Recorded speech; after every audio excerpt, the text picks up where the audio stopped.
beautiful people, and welcome to my channel. If you are new here, my name is Kayla and I am so excited you are here. In today's video, we are going to be going through my September TBR list. Now, I only put 10 books on this list because these are the 10 I know I want to finish in September. I generally read more than 10 books a month. I'm a very fast reader, and during quarantine, that's how I've chosen to spend all my downtime, so I'm not sad, to be fair. So, these are 10 of the books that I know I want to read this month, and that I'm going to actively be working on getting to. So yeah, let's go through them. And obviously, always check on the website or on my Bookstagram, ReadWithKaylaXO, to see what else I'm reading, because again, this is just the tip of the iceberg of what I'll probably read in September, but I wanted to share with you guys some of the things that I want to read. So let's start on this side. So this first one I picked up at Target the other day, and then I got on Instagram and saw Becca Kufrin talking about it, and I love my bachelorettes.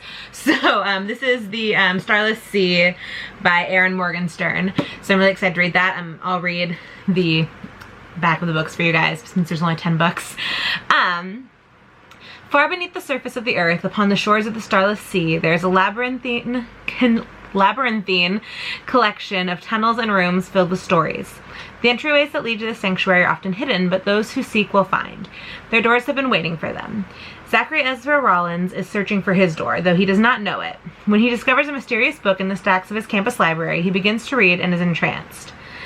Suddenly, a turn of the page brings Zachary to a story from his own childhood. A bee, a key, and a sword emblazoned on the book lead Zachary to two people who will change the course of his life. Mirabelle, a fierce pink-haired painter, and Dorian, a handsome barefoot man with shifting alliances. Amid twisting tunnels filled with books, gilded ballrooms, and wine-dark shores, Zachary falls into an intoxicating world soaked in romance and mystery. But a battle is raging over the fate of this place, and though there are those who would willingly sacrifice everything to protect it, there are just as many intent on its destruction.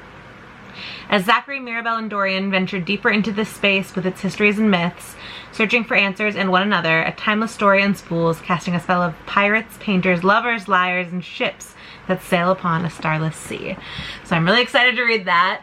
The description's just like enchanting. I'm like, oh yes, I need this. Next, this is one I'm borrowing from a friend, so I'm trying to get through the ones I'm borrowing from her because I want to give them back to her, obviously. But this one is The Cruel Prince by Holly Black. She also gave me the sequel, which I don't remember what it's called, and I can't see it from here, but she also gave me the sequel to read.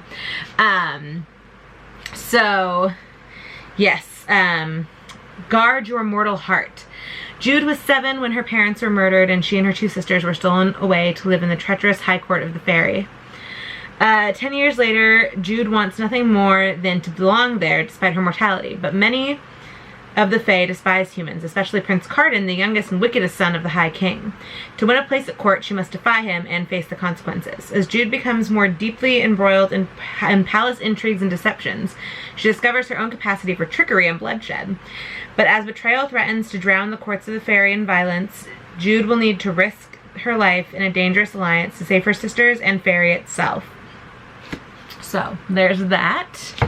Ooh, it's white underneath the slip. Cool.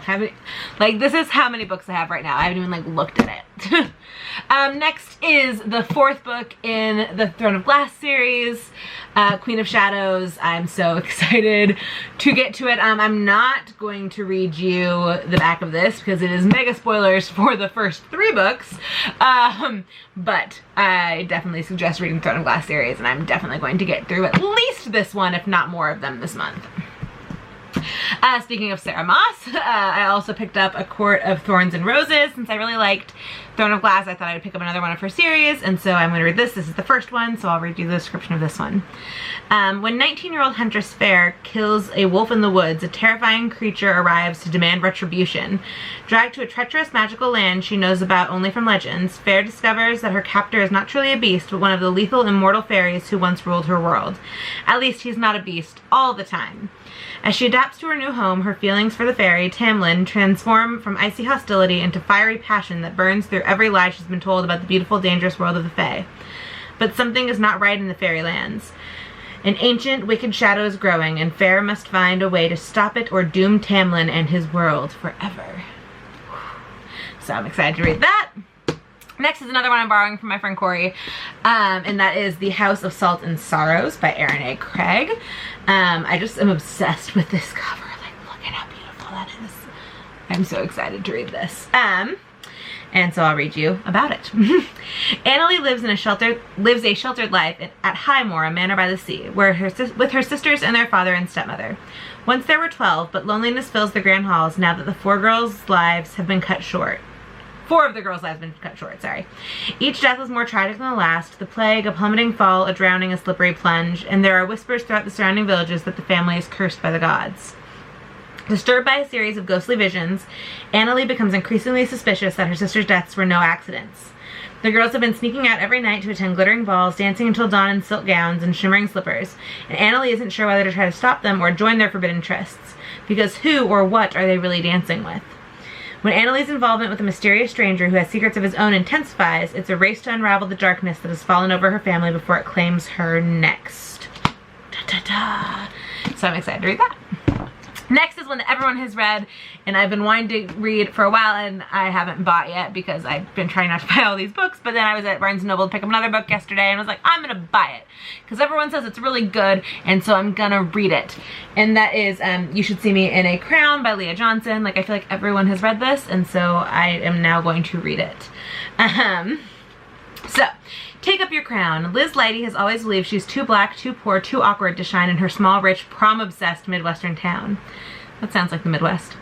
But it's okay. Liz has a plan that will get her out of Campbell, Indiana forever. Attend the uber elite Pennington College, play in their world-famous orchestra, and become a doctor. But when the financial aid she was counting on unexpectedly falls through, Liz's plans come crashing down, until she's reminded of her school's scholarship for prom king and queen.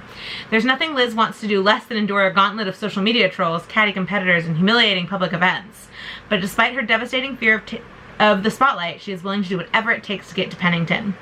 The only thing that makes it halfway bearable is the new girl in school, Mac. She's smart, funny, and just as much of an outsider as Liz, but Mac is also running for queen. Will falling for the competition keep Liz from her dreams or make them come true? So that is You Should See Me in a Crown. Also, I just love this cover. It's so pretty. I like the font. I like the really pretty smile. I like the crown. This is great. All right, next. And I've been putting this one off since I bought it because I don't know if I'm ready, but I have to be. Midnight Sun is happening this month. It's gonna be a lot. I'm not sure I'm ready to dive into Edward's mind. My best friend Alyssa read it and she was like, Kayla, why haven't you read it yet? And I was like, because I'm not ready. She goes, I'm always ready for Edward. I'm like, I know you are, but I'm not. But I'm gonna read it. It'll happen.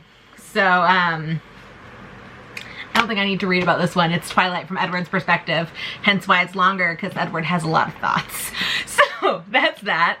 Next is not the only nonfiction book I'll read, but it's the one I'm like prioritizing this month, and that is Lauren Aiken's book, Live in Love, mostly just because I love her.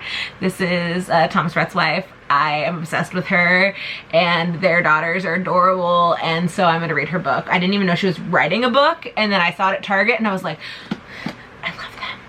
Like, this is only 2 of their daughters, because they had a baby. She's pregnant with the 3rd one there, but like, look at how cute they are. Like, their daughters are so cute, and they have the best names, and anyway, I'm just excited to read this, and it's just their story, and they're really cute, so I'm gonna read the story about their love and their family.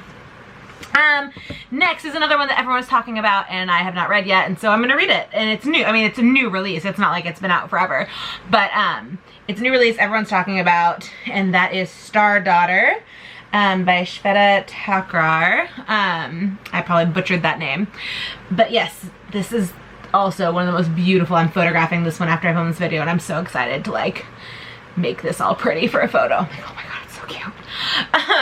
But I'm really excited to read that, so let's read about this one. If the night sky holds many secrets, it holds Sheetal Mystery's secrets the closest. A secret that explains why her hair is the silver of starlight, or why some nights the stars call her Sheetal by name. Stars like her mother, who returned to her place in the constellation Pushya years ago. Since that day, Sheetal has been forced to hide, but as her 17th birthday draws near, the pull from the sky is growing stronger. So strong that Sheetal loses control, and a flare of starfire burns her human father. Wow, an injury only a full star's blood can heal.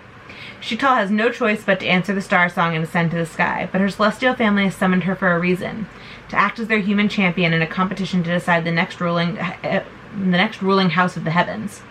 Desperate to save her father, Sheetal agrees, but nothing could have prepared Sheetal to face the star's dark history or the forces that are working to shut the gate between the realms for good. Ooh, so it's like she's a part star, she's a demi-star? I'm excited about this. This actually sounds a lot better than I realized.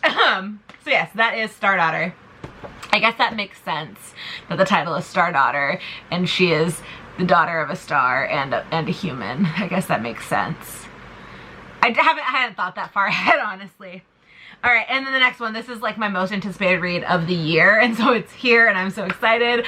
I'm doing a giveaway for it over on my Bookstagram, so head over to ReadWithKaylaXO and enter this giveaway. It closes on September 10th, and you could win, along with some other goodies, a copy of Majesty, which is the sequel to American Royals 2, as it says on the front, by Catherine McGee. Again, it's a sequel, I'm not going to read about it, but it centers around 4 women. The basic premise is back during the Revolutionary War, they made George Washington king instead of president, and so his descendants are still like on the throne of America. So it's modern, it's set like in modern day, but we have a monarchy instead of a presidency, democracy. So that's like the premise, and so it's at the point where they finally have changed the rules about line of succession, where now the firstborn child regardless of gender is going to be the ruler, and so Beatrice is the current heir to the throne, and so it's about not just her though, so it's written in 4 POVs. Beatrice, who is going to be the next Queen of America, her younger sister Samantha, so the spare, then Samantha's best friend Nina, who is also dating their brother Jefferson, and then Daphne, who is Jefferson's ex. So it's written from those 4 perspectives, and oh my goodness, American Royals was so good, I devoured it in like a day, and I'm so pumped about this book. So if you want to win a copy of Majesty, and you do want to win a copy of Majesty, you need to head over to my Bookstagram, which is ReadWithKaylaXO. It's right here, ReadWithKaylaXO. And all you have to do is follow my Bookstagram, like the post, and comment your favorite thing about fall, and you could win this and some other goodies. So those are the 10 books that I am focusing on for September. Like I said, my book cart is so full. I have ebooks that I want to read. I have a ton of books to read. I have some ARCs to read. Like, I have a lot of stuff. But these are the 10 I'm going to focus on. So, let me know what you're going to read in September in the comments down below. If you like this video, give it a big old thumbs up. If you're new, please hit that subscribe button so you don't miss when I upload a video. And I will talk to you guys in the next one. Bye!